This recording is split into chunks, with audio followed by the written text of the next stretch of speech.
എല്ലാവർക്കും വന്ദനം. വീണ്ടും ഇതാ അനുഗ്രഹിക്കപ്പെട്ട ഒരു പുതിയ ആഴ്ച കർത്താവ്, ഒരു പ്രവൃത്തി ദിവസം തന്നെ ദൈവം നമുക്ക് ദാനം തന്നു.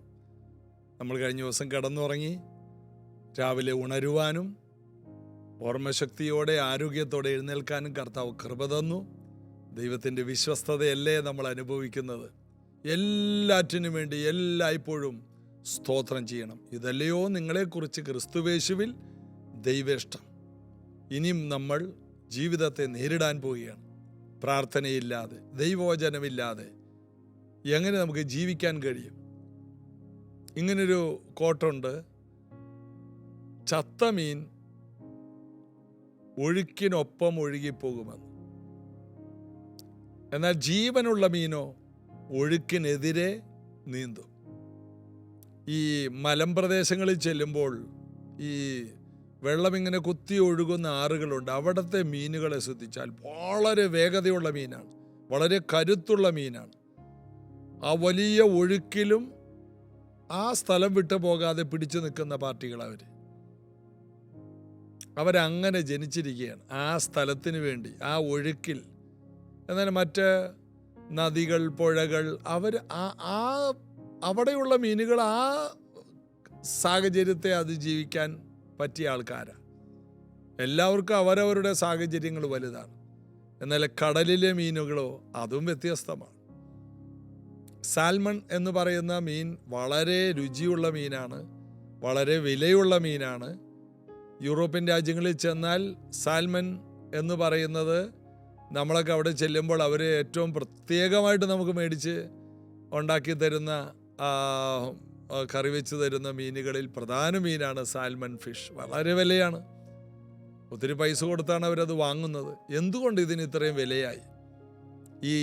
ഈ കൂട്ടര് ഭയങ്കര ഒഴുക്കിലെ അതിജീവിക്കുന്ന ആൾക്കാരാണ്. ഒഴുക്കിനെ അതിജീവിക്കുന്ന മത്സ്യങ്ങൾക്ക് രുചി തന്നെ വളരെ വ്യത്യസ്തമാണ്. സാൽമൺ എന്ന മത്സ്യം കടലിൽ നിന്ന് വന്ന് കയറി വെള്ളച്ചാട്ടത്തിൽ കൂടി ചാടി വെള്ളച്ചാട്ടത്തിലൂടെ കയറി മുകളിലോട്ട് പോകും. വെള്ളച്ചാട്ടത്തിലോട്ട് നിന്ന് താഴോട്ടല്ല പോകുന്നത്, അവർ മുകളിലോട്ട് ഒഴുക്കിലൂടെ ചാടി മുകളിലോട്ട് കയറി അവർ ഏതെങ്കിലും ഒരു ഗ്രാമത്തിൽ ചെല്ലും. ആ സമയത്ത് അവരെ പിടിക്കാൻ പാടില്ല. ആയിരക്കണക്കിന് മത്സ്യങ്ങളാണ് ഇങ്ങനെ മുട്ടയിടാൻ വേണ്ടി പോകുന്നത്. എന്നിട്ട് അവർ ഗ്രാമങ്ങളിലുള്ള കൊച്ചു കൊച്ചു നദികളിലെത്തി ആ അരുവികളിലെല്ലാം മുട്ടയിടും. അതിനുശേഷം തിരിച്ചു വരുന്ന ഈ സാൽമണെ പിടിക്കാം, അല്ലാതെ പിടിക്കാൻ പാടില്ല. അപ്പോൾ ഇവര് മുട്ടയിട്ട് വിരിഞ്ഞ് കുഞ്ഞുങ്ങൾ കുറച്ച് നാൾ അവിടെയൊക്കെ തിന്നു കുടിച്ച് വളർന്ന് വലുതാകുമ്പോൾ ഇവർ കടലിലോട്ട് പോകും. കടലിലെ വലിയ തിരയിലോട്ട് പോകാൻ അവർക്ക് പേടിയില്ല, അവരെല്ലാവരും പോകും. അങ്ങനെ അവർ കടലിൽ ചെന്ന് വീണ്ടും 2-3 വർഷം കഴിഞ്ഞിട്ട് വീണ്ടും ഇങ്ങനെ വരും. അതുകൊണ്ട് ജീവിതത്തിലെ വലിയ സാഹചര്യങ്ങളും ജീവിതത്തിലെ വലിയ ഒഴുക്കുകളും ചെറുതും വലുതും എല്ലാം കണ്ടവരാണ് സാൽമൺ ഫിഷ്. അതുകൊണ്ട് അവരുടെ ആ മാംസത്തിന്, ആ മീൻ്റെ മാംസത്തിന് തന്നെ രുചി ഇത്തിരി കൂടുതലാണ്, അതിന് വളരെ വില കൂടുതലാണ്. ജീവിത സാഹചര്യങ്ങളെ നേരിടുന്നവർക്ക് മൂല്യം കൂടും. ഇത് പറയാനാണ് ഞാൻ ഇത്രയും പാടുപെട്ടത്. മൂല്യം കൂടും. അതുകൊണ്ട് ഒഴുക്കിൽ നീന്താതെ ഒഴുക്കിനെതിരെ നീന്തുന്ന ദൈവവചനത്തിൻ്റെ ജീവനും പ്രാർത്ഥനയുടെ ശക്തിയും നമ്മുടെ മേലുണ്ടാകട്ടെ. എല്ലാവരും പോകുന്നതിൻ്റെ ഒപ്പം പോകാൻ എല്ലാവർക്കും പറ്റും. എന്നാൽ എല്ലാവരും പോകാത്ത രീതിയിൽ പോകാൻ, വ്യത്യസ്തമായിട്ട് യാത്ര ചെയ്യാൻ ദൈവം നിങ്ങളെ വിളിച്ചിരിക്കുന്നു. ആ ഒരു അനുഭവം, അതിനു വേണ്ട കൃപ എല്ലാം കർത്താവ് തരും. കർത്താവിൽ നമുക്ക് ആശ്രയിക്കാം. ഇന്ന് നമ്മൾ അപ്പോസ്തല പ്രവൃത്തിയിലേക്ക് വരികയാണ്. അപ്പോസ്തല പ്രവൃത്തി 7-ാം അധ്യായത്തിലാണ് നമ്മൾ തുടർന്നുകൊണ്ടിരിക്കുന്നത്. അതിൻ്റെ 38-ാമത്തെ വാക്യം ഒന്ന് വായിച്ചു. 37 മുതൽ ഒന്നുകൂടി വായിക്കുന്നു. ദൈവം നിങ്ങളുടെ സഹോദരന്മാരിൽ നിന്ന് എന്നെപ്പോലെ ഒരു പ്രവാചകനെ നിങ്ങൾക്ക് എഴുന്നേൽപ്പിച്ചു തരും എന്ന് ഇസ്രായേൽ മക്കളോട് പറഞ്ഞ മോശ അവൻ തന്നെ. മോശ ഈ ഭൂമിയിൽ ജീവിച്ച തൻ്റെ കാലാവധി തീരുന്നതിന് മുമ്പ് മോശ പറഞ്ഞതാണ്, ഞാൻ മിസ്രൈമിലും മരുഭൂമിയിലും ഒക്കെ നിങ്ങളെ നടത്തിയില്ലേ? ഇനി എന്നെ പോലൊരു പ്രവാചകൻ എഴുന്നേറ്റ് വരുന്നൊരു കാലം വരും. എൻ്റെ വാക്ക് നിങ്ങൾ കേട്ടില്ല, എന്നാൽ അവൻ പറയുന്ന സകലത്തിൽ നിങ്ങൾ അവൻ്റെ വാക്ക് കേൾക്കണം എന്ന് പറഞ്ഞിട്ടാണ് മോശ പോയത്. അപ്പോൾ 38-ാമത്തെ വാക്യം, സീനായി മലയിൽ തന്നോട് സംസാരിച്ച ദൂതനോടും നമ്മുടെ പിതാക്കന്മാരോടും കൂടെ മരുഭൂമിയിലെ സഭയിൽ ഇരുന്നവനും നമുക്ക് തരുവാൻ ജീവനുള്ള അരുളപ്പാടുകൾ ലഭിച്ചവനും അവൻ തന്നെ. മരുഭൂമിയിലെ സഭയിൽ ഇരുന്നവൻ, ജീവനുള്ള അരുളപ്പാടുകൾ പ്രാപിച്ചവൻ, മുൾപ്പടപ്പിൽ പ്രത്യക്ഷനായ ദൂതൻ അവസാനം വരെയും ഈ മോശയോട് കൂടെ യാത്ര ചെയ്തു എന്ന് ഈ വാക്യത്തിൽ നിന്നാണ് നമുക്ക് മനസ്സിലാകുന്നത്. എന്താ? സീനായി മലയിൽ തന്നോട് സംസാരിച്ച ദൂതനോടും നമ്മുടെ പിതാക്കന്മാരോട് കൂടെ മരുഭൂമിയിലെ സഭയിൽ ഇരുന്നവനും. അപ്പോൾ ഒരിക്കലുണ്ടായ എൻകൗണ്ടർ, ആ കൂട്ടിമുട്ടൽ അതോടെ തീർന്നില്ല. മോശയുടെ ജീവിതത്തിൻ്റെ അവസാന നിമിഷം വരെയും ആ എൻകൗണ്ടർ അവന് ഉണ്ടായിരുന്നു. അത് എന്നും ഒരു യാഥാർത്ഥ്യമായിരുന്നു. അന്നു മുതൽ അവൻ്റെ ആത്മക്കണ്ണ് തുറന്നു. അന്നു മുതൽ അവൻ്റെ അത്ഭുതം ആരംഭിച്ചു. അന്നു മുതൽ അവൻ്റെ ജീവിതം AD BC പോലെ രണ്ടായിട്ടും മാറി. അന്ന് മുതൽ അവൻ ദൈവശബ്ദം കേൾക്കാൻ തുടങ്ങി. ഒരു എൻകൗണ്ടർ ഉണ്ടായിക്കഴിഞ്ഞാൽ അടിമുടി മാറാനുള്ള കാര്യങ്ങളെ നമ്മുടെ ജീവിതത്തിലുള്ളൂ. അതുകൊണ്ട് അതെപ്പോഴാണെന്ന് അറിയില്ല. ഒരുപക്ഷെ നിങ്ങളുടെ വ്യക്തിപരമായ ഉപവാസ പ്രാർത്ഥനയിലായിരിക്കും, അല്ലെങ്കിൽ സഭായോഗം, ഏതെങ്കിലും ഒരു സഭായോഗത്തിൽ, അല്ലെങ്കിൽ ഒരു ഉപവാസ പ്രാർത്ഥനയിൽ. കൂടുതലും ഞാൻ കണ്ടിരിക്കുന്നത് ചർച്ചിലെ വലിയ മീറ്റിങ്ങിൽ ഉള്ളതിനേക്കാൾ ചർച്ചിലെ ചെറിയ മീറ്റിങ്ങുകളിലെ ഉപവാസ പ്രാർത്ഥനകൾ, അങ്ങനെയുള്ള ചില പ്രത്യേക മീറ്റിങ്ങുകളിൽ വലിയ എൻകൗണ്ടറുകൾ നടക്കുന്ന കാണാം. സഭായോഗം എന്ന് പറയുമ്പോൾ ഒരു പ്രോഗ്രാമാണ്. എല്ലാവരും കൂടി വന്നുകൂടി ഞായറാഴ്ച എല്ലാവരും കൂടി കൂടുന്നു, മീറ്റിംഗ് നടത്തുന്നു, പോകുന്ന ഒരു പ്രോഗ്രാമാണ്. അവിടെ ഒത്തിരി നേരം ദൈവജനം കേൾക്കാനോ ദൈവസ്ഥലിൽ ഇരിക്കാനോ നേരമില്ല. എന്നാൽ നമ്മൾ ഉപവാസത്തോടെ മാറിയിരിക്കുന്ന ദിവസങ്ങളിൽ ഒന്നുകിൽ സഭയിൽ വെച്ച് എൻകൗണ്ടർ ഉണ്ടാകും, അല്ലെങ്കിൽ രാത്രികളിൽ പ്രാർത്ഥിക്കുമ്പോൾ, അല്ലെങ്കിൽ ഉറക്കത്തിൽ, ഏതെങ്കിലും ഒരു സമയം നിങ്ങൾക്കൊരു എൻകൗണ്ടർ ഉണ്ടാകും. എന്താണ് എൻകൗണ്ടർ? കർത്താവുമായിട്ട് ഒരു പ്രത്യേകമായ ഒരു കൂട്ടിമുട്ടൽ, ഒരു അനുഭവം, ഒരു പുതിയ തലം തുറക്കും. ഒന്നുകൂടി പറയാം, എന്താണ് എൻകൗണ്ടർ? ശമൂവേൽ ബാലന് ശമൂവേലേ ശമൂവേലേ എന്ന് വന്ന് വിളിച്ച് അവനോട് കാര്യങ്ങൾ പറഞ്ഞ അന്ന് മുതൽ ശമൂവേൽ മാറി മറിഞ്ഞ ആ ദിവസം പോലെ ഒരു എൻകൗണ്ടർ. ശൗലേ ശൗലേ നീ എന്നെ ഉപദ്രവിക്കുന്നത് എന്തെന്ന് ചോദിച്ച് ശൗലിനെ തൊട്ട ആ എൻകൗണ്ടർ, ഇതെല്ലാം ശ്രദ്ധിച്ചു. അത് തുടങ്ങി അന്ന് മുതൽ പിന്നെ അവർക്കത് സാധാരണ സംഭവമായി മാറി. ഒരു തുടക്കം വന്നാൽ പിന്നെ അത് എപ്പോഴും തുടർന്നുകൊണ്ടിരിക്കും. ഏലീശ ഒരു പുതപ്പവൻ്റെ മേൽ വന്ന് വീണു. അന്ന് മുതൽ അവൻ ഏലിയാവിനേക്കാൾ ശക്തനായി മാറി. ഒരു എൻകൗണ്ടർ വില കൊടുത്ത് വാങ്ങിയവനാണ് ഏലീശ. ശമൂവേൽ എൻകൗണ്ടറിന് വേണ്ടി കുഞ്ഞുനാള് മുതലേ ദേവാലയത്തിൽ കടന്നു. അതാണ് നമ്മൾ ശമൂവേലിൻ്റെ ചരിത്രത്തിൽ കാണുന്നത്. ഓരോ വ്യക്തികളും അതിനുള്ള വഴിയുണ്ടാക്കി, അതിനുള്ള വില മുടക്കി. യോശുവയ്ക്ക് എങ്ങനെയാണ് എൻകൗണ്ടർ ഉണ്ടായത്? അവൻ്റെ ജീവിതത്തിൽ കൂടാരം വിട്ടുപിരിയാത്തവനും ജീവിതകാലം മുഴുവൻ മോശയുടെ ശുശ്രൂഷക്കാരനുമാണ്. യാതൊരു എൻകൗണ്ടറുമില്ല. മോശ ദൈവത്തോട് സംസാരിക്കുമ്പോൾ യോശുവയ്ക്ക് യാതൊരു അനുഭവമില്ല. എങ്കിൽ മോശ മരിച്ചു ഉടനെ.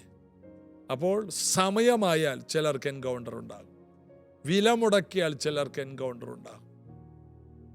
അപ്പോൾ ദൈവത്തിൻ്റെ സമയമായാൽ ആ കാര്യം സംഭവിച്ചോളും. അതുകൊണ്ട് തക്ക സമയത്ത് ഉയർത്തുന്നവൻ്റെ കൈക്കീഴെ താണിരുന്ന് കാത്തിരിക്കണം. കർത്താവേ, എനിക്ക് അങ്ങുമായിട്ട് ഒരു അടുത്ത ബന്ധം അതുണ്ടാകണം. വിയ തമ്പിച്ചാൻ്റെ ഇളയ മോൻ ബിനു തമ്പി എന്നോട് പറഞ്ഞു, ബൈബിൾ കോളേജിൽ പഠിക്കാൻ പോയപ്പോൾ യാതൊരു അനുഭവമില്ല.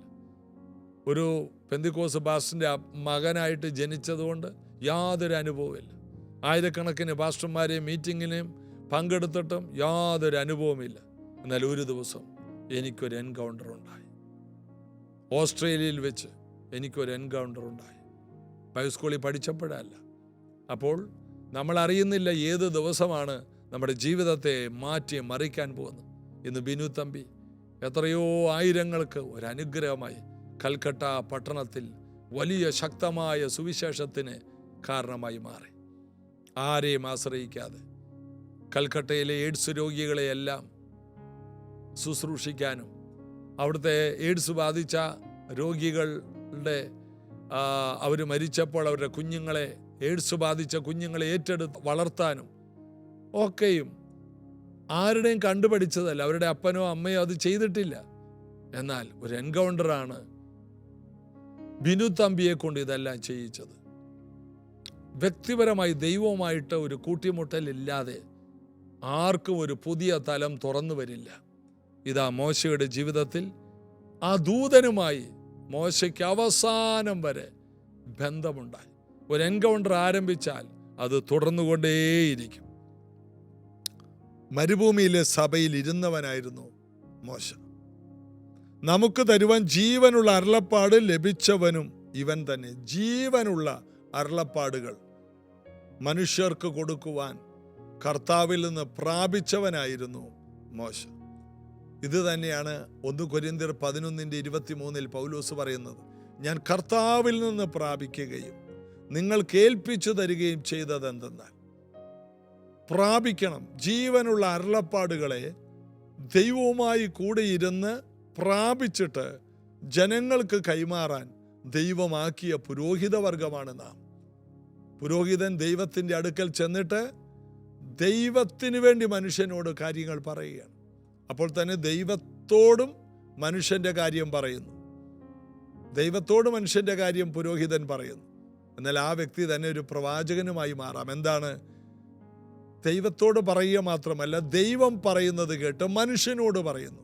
അതാണ് ഒരു പ്രവാചകൻ. ഒരു പുരോഹിതനും ഒരു പ്രവാചകനുമായി ഈ സീസണിൽ ദൈവം നിങ്ങളെ വിളിച്ചു എന്ന സത്യം എത്ര പേർ തിരിച്ചറിയുന്നു? ഈ സത്യത്തിൽ ജീവിക്കുവാൻ കർത്താവ് നമുക്ക് അധികം അധികം അധികം കൃപ തരട്ടെ. അവിടെ 39 വാക്യം, നമ്മുടെ പിതാക്കന്മാർ അവന് കീഴ്പ്പെടുവാൻ മനസ്സില്ലാതെ അവനെ തള്ളിക്കളഞ്ഞു, ഹൃദയം കൊണ്ട് മിസ്രൈമിലേക്ക് പിന്തിരിഞ്ഞു. നമ്മുടെ പിതാക്കന്മാർ അവനെ കീഴ്പ്പെടാൻ മനസ്സില്ലാതെ, നിങ്ങളെ നടത്തുന്നവരെ അനുസരിച്ച് കീഴടങ്ങിയിരിപ്പിനെന്ന് എബ്രായ ലേഖനം 13 പറയുന്നു. അവർ കണക്ക് ബോധിപ്പിക്കേണ്ടുന്നവരാകയാൽ ഞെരങ്ങിക്കൊണ്ടല്ല, സന്തോഷത്തോടെ ചെയ്യാൻ നിങ്ങൾ കാരണമാക്കണം. ഞെരങ്ങരുത്. നിങ്ങളെ നടത്തുന്നവർക്ക് കീഴ്പ്പെടണം. അവർ പറയുന്നതിനെ അംഗീകരിക്കണം. അവരെ റെസ്പെക്റ്റ് ചെയ്യണം. അവർ ഞെരക്കത്തോടെ ചെയ്യരുത്. അവർ വേദനിക്കരുത്. നിങ്ങളെ ഓർത്ത് അവർ നെഞ്ചത്ത് കൈവെക്കരുത്. എന്നാലും ആ സിസ്റ്റർ എന്നെ അങ്ങനെ പറഞ്ഞല്ലോ, ആ ബ്രദർ എന്നോട് ഇങ്ങനെ ചെയ്യുമെന്ന് ഞാൻ വിചാരിച്ചില്ല എന്ന് നിങ്ങളുടെ മുകളിലുള്ള ഒരു പ്രാർത്ഥിക്കുന്ന ലീഡർ ഒരിക്കലും പറയരുത്. ഇത് കേൾക്കുന്ന നിങ്ങളോട് പറയട്ടെ, നിങ്ങളുടെ സഭയിലെ പാസ്റ്റർ നിങ്ങളെ ഓർത്ത് നിങ്ങൾ അങ്ങനെ പറഞ്ഞെന്ന് പറഞ്ഞ് നെഞ്ച് വേദന എടുക്കരുത്. അത് നിങ്ങൾക്ക് നന്നല്ലെന്ന്. ഈ ജനം മോശയ്ക്ക് കീഴ്പ്പെട്ടില്ല. അവരുടെ ഏറ്റവും വലിയ പരാജയം അതാണ്. ദൈവത്തിൽ നിന്ന് പ്രാപിച്ച അരുളപ്പാട് കൊടുത്ത അരുളപ്പാടുകളെ പോലും അവർ തള്ളിക്കളഞ്ഞു. മോശയോട് മാത്രമല്ല, ഞങ്ങളോട് ദൈവം സംസാരിച്ചിട്ടുണ്ടെന്ന് പറഞ്ഞ് കോരഹ് ഒക്കെ മത്സരിച്ചു. എന്നാൽ ഭൂമി അവരെ വിഴുങ്ങിക്കളഞ്ഞു എന്നാണ് നമ്മൾ വായിക്കുന്നത്. മോശ പറഞ്ഞു, അവരുടെ വീടിൻ്റെ അടുത്തു നിന്ന് എല്ലാവരും മാറിക്കോളാൻ പറഞ്ഞപ്പോൾ ആ വീട്ടിനകത്തിരുന്ന് വെച്ച പിള്ളേര്, പരീക്ഷയ്ക്ക് പഠിച്ചിരുന്ന കോരഹിൻ്റെ മക്കൾ, കോരഹപുത്രന്മാർ, പരീക്ഷയുടെ ബുക്ക് പോലും എടുക്കാതെ ഇറങ്ങി ഓടി. ഇങ്ങരുടെ കൂടെ ജീവിച്ചാൽ തീർന്നു പോവും, പരീക്ഷ പോലും എഴുതാൻ പറ്റൂലെന്ന് മനസ്സിലായി. അങ്ങനെ പിന്നത്തേതിൽ കോരഹപുത്രന്മാർ ആരാധന വീരന്മാരായി മാറി. അവർ പാട്ടുകൾ പാടാൻ തുടങ്ങി. സ്വന്തം മക്കൾ പോലും കൂടെ നിന്നില്ല. അഹങ്കാരികളായ കോരഹന്മാർ ഇന്നും ദൈവസഭയ്ക്കെതിരെ സഭകളിൽ എഴുന്നേൽക്കുമ്പോൾ അതിനെ തിരിച്ചറിഞ്ഞ് അവരുടെ കുടുംബാംഗങ്ങൾ പോലും അവരിൽ നിന്ന് മാറി നിന്നോളണം, അവരെ സപ്പോർട്ട് ചെയ്യരുത്. ഭൂമി പിളർന്നതുപോലെ എന്തൊക്കെയോ കാര്യങ്ങൾ അങ്ങനെയുള്ളവരുടെ ജീവിതത്തിൽ വരാം, സൂക്ഷിക്കണം. ഇതാ, മോശയ്ക്ക് അവർ കീഴ്പ്പെട്ടില്ല എന്ന് സ്തെഫാനോസ് തൻ്റെ പ്രസംഗത്തിൽ പറയുകയാണ്. അതായത് പരിശുദ്ധാത്മാവ് മോശയുടെ കാലത്ത് ആഗ്രഹിച്ചത്, മോശ ചെയ്ത അത്ഭുതങ്ങളും അടയാളങ്ങളും കണ്ട് മോശയോട് ചേർന്ന് വിശ്വസ്തയോടെ നിന്ന് അനുഗ്രഹിക്കപ്പെടാൻ ഇവരെ തിരഞ്ഞെടുത്തപ്പോൾ ഇവർ മോശയ്ക്ക് കീഴ്പ്പെടാതെ ഹൃദയം കൊണ്ട് മിസ്രൈമിലേക്ക് തിരിഞ്ഞെന്ന് അവിടെ എഴുതിയിരിക്കുകയാണ്. ഹൃദയം കൊണ്ട് മിസ്രൈമിലേക്ക് പിന്തിരിഞ്ഞു. വേണമെങ്കിൽ മിസ്രൈമിൽ പോകാതെ ഹൃദയം കൊണ്ട് മിസ്രൈമിലേക്ക് പോകാം. സഭായോഗത്തിന് ഇരുന്നു കൊണ്ട് പണ്ടൊരാൾ ചൂണ്ടിയിട്ട കഥ ഞാൻ കേട്ടിട്ടുണ്ട്. ഒരാൾ സഭായോഗത്തിന് ഇരുന്നു കൊണ്ട്, അപ്പോൾ 2 കൂട്ടുകാരാ, അവരൊരുമിച്ച് ഒരു നാട്ടുകാരാ, 2 പേരും പ്രാർത്ഥനക്കാരാ. ഒരുത്തൻ പറഞ്ഞു, ഇന്ന് ഞാൻ സഭായത്തിന് വരുന്നില്ല, ഞാൻ ചൂണ്ടിയിടാൻ പോവുകയാണ്. അവൻ അവിടെ ഇരുന്ന് ചൂണ്ടിടാനായിട്ടിരുന്നു. മറ്റവൻ സഭായോഗത്തിന് ഇരിക്കുകയാണ്.